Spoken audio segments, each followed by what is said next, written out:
চোখের আড়াল হও, কাছে কি বা দূরে রও, মনে রেখো আমিও ছিলাম। এরপর অন্তরা গাচ্ছি আমি। 16টি বছর পার হয়েছে, বুঝিনি কখনো আগে। আমি ভাবছি আচ্ছা গানটা এরকম লাগছে কেন, মানে মিলছে না মনে হচ্ছে। পরে দেখলাম যে এটা তো পরের গানে, মানে এই পাশে যে অন্তরাটা ওইটা আমি গাচ্ছি এই সুরে, মানে 16টি বছর পার হয়েছে। তো এইরকম আমার গুবলেট হয়ে যায় অনেক সময়, মজার অনেক কিছুই ঘটে। মানে যে গানটা প্রতিদিনই একবার গুনগুন করে গাই সেটা আমি লিরিক্স না দেখে গাইতে পারি না, এটা মনে হয় যে ভুলে যাব, এরকম মনে হয়। আসলেই তাই, এটা এক একটা মানুষের আসলে থাকে না যে কনফিডেন্সের অভাব, আসলে যে মনে হয় ভুলে যাব আমি, এরকম মনে হয়। লুইপা, একটা বিষয়, একটা সিরিয়াস ইস্যু বলতে কি, এই বিষয়টা আমি তোমার কাছ থেকে জানতে চাই যে সাধারণ মানুষ মনে করে যে শিল্পীদের শুধু ঘর ভাঙে, এটা কিন্তু সবারই হচ্ছে।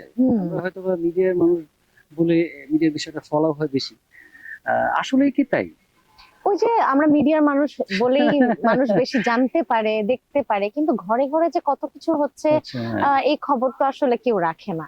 বা যারা ভালো আছে তাদেরটা কিন্তু অত ফোকাস হচ্ছে না, শুধু যারা মানে খারাপ বিষয়টাই কিন্তু আমাদের মাথায় বা আমাদের চোখের সামনে বেশি আগে চলে আসে। সেটা এআই এর জন্য হচ্ছে নাকি সত্যি সত্যি আমরা চাইছি বলেই হচ্ছে। এআই তো আসলে ওইটাই ফলো করে যেটা আমরা চাই। তো আমরা যদি অনেক সময় দেখা যায় না যে আমরা মোবাইলের দিকে তাকিয়ে, মোবাইলে কিন্তু একটা ফ্রন্ট ক্যামেরাতে কিন্তু একটা এআই কাজ করে। তো আমরা মোবাইলের দিকে তাকিয়ে যদি বলি যে আমার শীতের কাপড় কিনতে হবে, তখন কিন্তু সাথে সাথেই ওই শীতের কাপড়ের অনেক অ্যাডভার্টাইজমেন্ট চলে আসে। আমি যদি সবসময় ওই নেগেটিভ জিনিসটাই সার্চ করতে থাকি, আমি ওই নেগেটিভ জিনিসটাই জানতে পারি।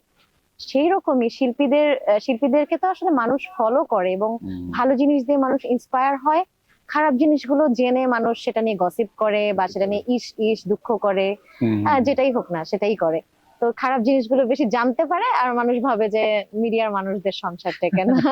কি মনে হয় যে আসলে মিডিয়ায় যারা কাজ করে সংসার টিকে রাখার জন্য আসলে কোন জিনিসটা সবচেয়ে বেশি জরুরি বলে মনে হয় তোমার কাছে? আমি তো মনে করি যে একজন মিস্টার রাইট বা মিসেস রাইট খুঁজে পাওয়াটাই আসলে খুব ডিফিকাল্ট। সেটা লাকের উপর ডিপেন্ড করে। একটা শিল্পীর যেরকম সব গান হিট হয় না, সব গান কিন্তু গানের কিন্তু একটা লাক থাকে, তাই না?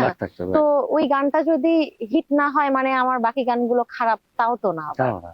তো ওই রকমই আমার মিস্টার রাইট কে খুঁজে পাওয়াটা কিন্তু আমার ভাগ্যের ব্যাপার, ওটা একটা লাকের ব্যাপার।